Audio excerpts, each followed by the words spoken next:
Hello students, welcome to Digi Lessons from the House of Nabankur. आज हम पढ़ेंगे सममिति का भाग 1।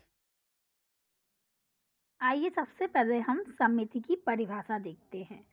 एक आकृति में रेखा सममिति होती है यदि उसे एक रेखा के अनुदिश मोड़ने पर आकृति के बाएं और दाएं भाग एक दूसरे के पूर्णतः संपाती हो जाए। यह रेखा उस आकृति की सममित रेखा कहलाती है। तो सममिति का अर्थ होता है कि जो आकृति है उसको दो बराबर भागों में बांटना। तो जो रेखा दो बराबर भागों में बांट रही है आकृति को, तो वह उस आकृति की सममित रेखा कहलाएगी। हमारा पहला प्रश्न है, निम्नलिखित छेद की हुई आकृतियों की प्रतिलिपियां बनाकर उनमें से प्रत्येक की सममित रेखाएं ज्ञात कीजिए। तो हमें आकृतियां दी हुई हैं। अब हम इनमें देखते हैं कि इनमें कहाँ कहाँ सममित रेखाएं खिंच रही हैं।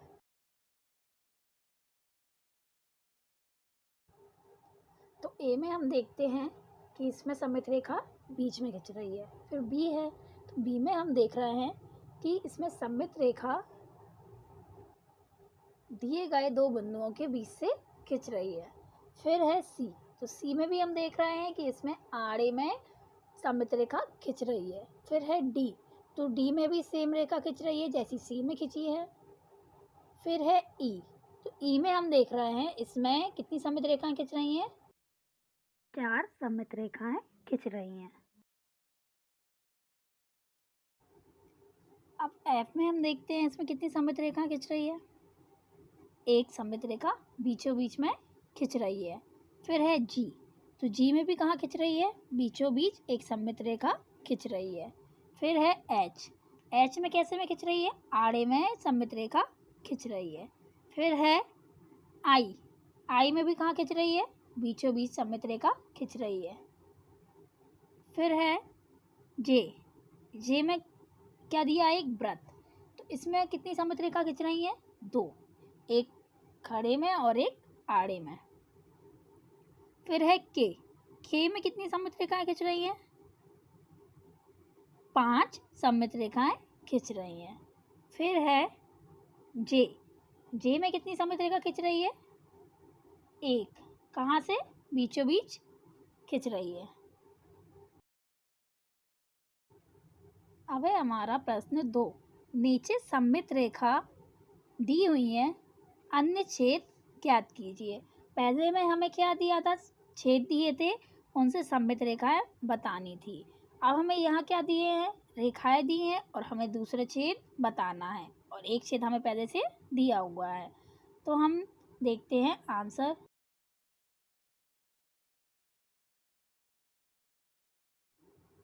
तो पहले में हम देखते हैं ए में एक छेद दिया है और एक सममित रेखा दी है। तो हमें बताएंगे कि आकृति में दूसरा छेद कहाँ बनेगा? सममित रेखा के दूसरी साइड। तो ये हमारा पहला हो जाएगा। अब है बी, बी में भी हम देखते हैं सममित रेखा कैसे में दी है? आड़े में, तो नीचे की साइड एक छेद दिया हुआ है, तो उसी के जस्ट सामने ऊपर एक और छेद बन जाएगा। फिर देखते हैं सी, सी में भी हम देख रहे हैं बीचों बीच एक सममित रेखा खिंच रही है त्रिभुज में, और हमें लेफ्ट हैंड साइड एक छेद दिया है, तो उसी के जैसा सेम सामने हम कहाँ बनाएंगे? राइट हैंड साइड छेद बना देंगे। फिर है डी, तो डी में क्या दिया है? एक वृत्त, तो इसमें भी हम देख रहे हैं सममित रेखा के एक तरफ एक छेद बना हुआ है, उसी के जैसा हम दूसरी साइड एक और छेद बना देंगे। फिर है ई, ई में भी हम देख रहे हैं इसमें दो छेद बने हुए हैं, तो हम इसके जैसे दो और छेद बना देंगे। तो इसमें कितने छेद आ जाएंगे? 4 छेद।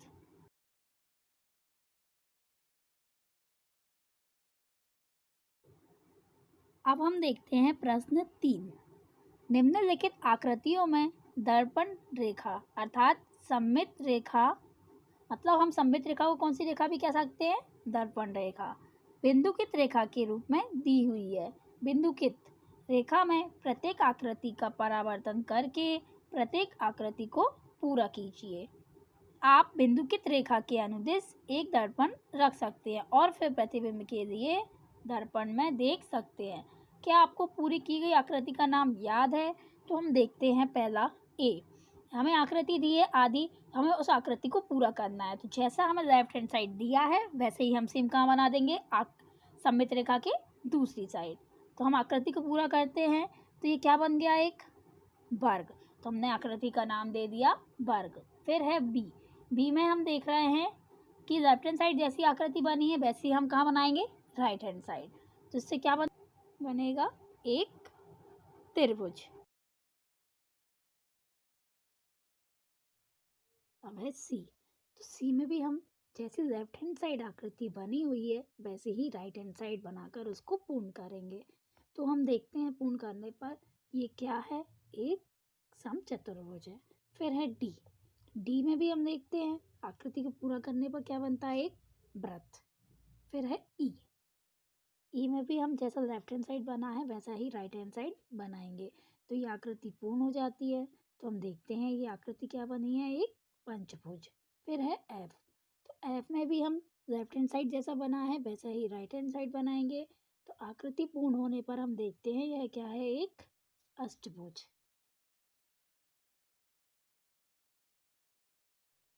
अब हम देखते हैं प्रश्न 4। निम्नलिखित आकृतियों की एक से अधिक सममित रेखाएं हैं। ऐसी आकृतियों के लिए यह कहा जाता है कि इनकी अनेक सममित रेखाएं हैं। ए में हम देख रहे हैं कितनी सममित रेखाएं हैं, 2। बी में है 4 और सी में है 3 सममित रेखाएं। तो हमें आगे दिया है निम्नलिखित आकृतियों में से प्रत्येक में विविध सममित रेखाओं की पहचान कीजिए। अब हम आकृतियों में देखते हैं कि उनमें कितनी कितनी सममित रेखाएं खिंच रही हैं।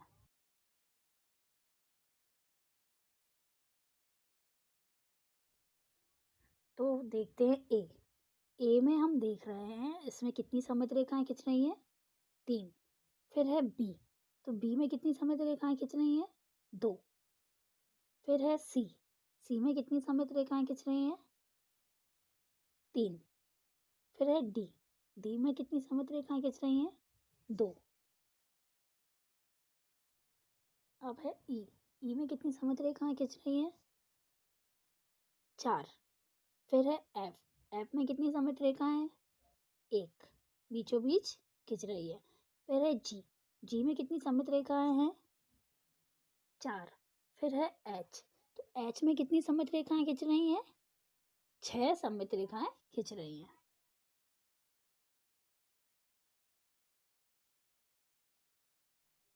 अब है हमारा प्रश्न 5। यहाँ दी हुई आकृति की प्रतिलिपि बनाइए। किसी एक विकर्ण की सममित रेखा लीजिए तथा कुछ और वर्गों को इस तरह छायांकित कीजिए कि यह आकृति इस विकर्ण के अनुदिश सममित हो जाए। क्या ऐसा करने की एक से अधिक विधियां हैं? क्या यह आकृति दोनों विकर्णों के अनुदिश सममित होगी? तो हम देखते हैं उत्तर। वर्गों को छायांकित करने से बनी आकृतियां निम्न हैं। हमें आकृति को सममित बताना है तो इसके लिए हम कुछ और वर्गों को छायांकित करते हैं। तो इस तरह से हम देखते हैं, पहली आकृति में हम देखते हैं कि यहाँ पर क्रॉस में 2 सममित रेखाएं खिंच रही हैं। फिर हम दूसरी आकृति में देखते हैं कि यहाँ पर प्लस शेप में 2 सममित रेखाएं खिंच रही हैं, मतलब दोनों में अलग अलग सममित रेखाएं खिंच रही हैं। तो उत्तर देखेंगे, हाँ ऐसा करने की एक से अधिक विधियां हैं। हाँ यह आकृति दोनों विकर्णों के अनुदिश सममित होगी। अब है हमारा प्रश्न 6। निम्नलिखित आरेखों की प्रतिलिपियां बनाइए तथा प्रत्येक आकार को इस तरह पूरा कीजिए ताकि यह आकार दर्पण रेखा के अनुदिश हो। तो जैसा हमें आकार दिया है उसकी जैसा सेम हम आकार दूसरी साइड बनाएंगे। तो हम ए में देखते हैं, जैसा हमें ऊपर की साइड दिया है आकार वैसा ही हम नीचे की साइड बनाएंगे। इस तरह से हमारी आकृति पूरी हो जाती है। इसी तरह से हम बी में करेंगे, सी में भी करेंगे और डी में भी करेंगे। तो ऐसे ही हमारी आकृतियाँ पूरी हो जाएंगी। अब है हमारा प्रश्न 7। निम्नलिखित आकृतियों के लिए सममित रेखाओं की संख्याएं बताइए। तो हमें दिया है ए, एक समबाहु त्रिभुज।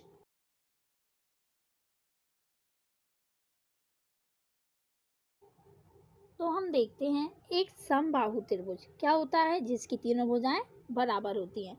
तो इसमें कितनी सममित रेखाएं खिंच रही हैं? 3। तो कुल रेखाएं कितनी हो जाएंगी? 3। फिर है बी, समद्विबाहु त्रिभुज। इसमें कितनी भुजाएं बराबर होती हैं?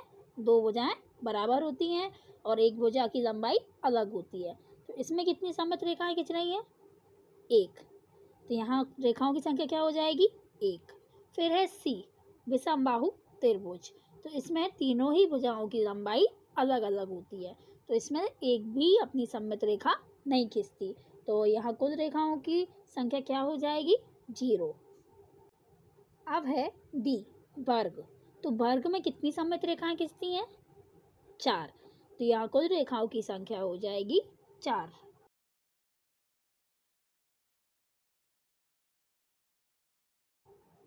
अब है ई, आयत। तो आयत में कितनी रेखाएं खिंचती हैं? 2। तो यहाँ सममित रेखाओं की संख्या आ जाएगी 2।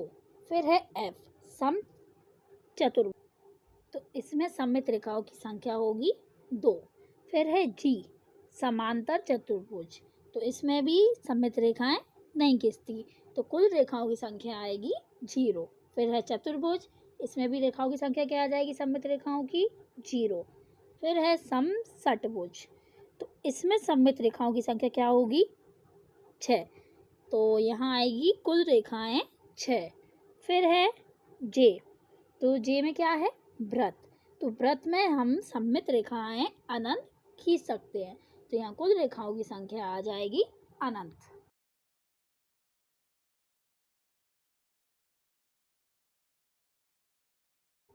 अब है हमारा प्रश्न 8। अंग्रेजी वर्णमाला के किन अक्षरों में निम्नलिखित के अनुदिश परावर्तन समिति, मतलब दर्पण परावर्तन से संबंधित समिति है? तो ए हमें दिया है एक ऊर्ध्वाधर दर्पण। तो हम ए से जेड तक के बीच देखते हैं कि किन अक्षरों में ऊर्ध्वाधर समिति है। तो ऊर्ध्वाधर मतलब क्या होता है? खड़े में, जिनको हम 2 भागों में बराबर बांट सकते हैं। तो हम देखते हैं, सबसे पहले क्या आएगा? ए, फिर आएगा एच, फिर I, M, O, T, U, V, W, X और वाई। इनको हम ऊर्ध्वाधर सममित रूप में काट सकते हैं। फिर है बी, एक क्षैतिज दर्पण, मतलब जिनको हम आड़े में सममित रूप में काट सकते हैं। तो हम ए से जेड तक में देखते हैं कि कौन कौन से अक्षर हैं जिनको हम क्षैतिज रूप में काट सकते हैं। बी, सी, डी, ई, एच, आई, ओ, एक्स, इनको हम क्षैतिज रूप में बराबर काट सकते हैं। फिर हमें दिया है सी, ऊर्ध्वाधर और क्षैतिज दर्पण दोनों। तो हम अब ऐसे अक्षर देखते हैं जो ऊर्ध्वाधर में भी आए हैं और क्षैतिज में भी। तो ऐसे अक्षर हैं एच, आई, ओ और एक्स।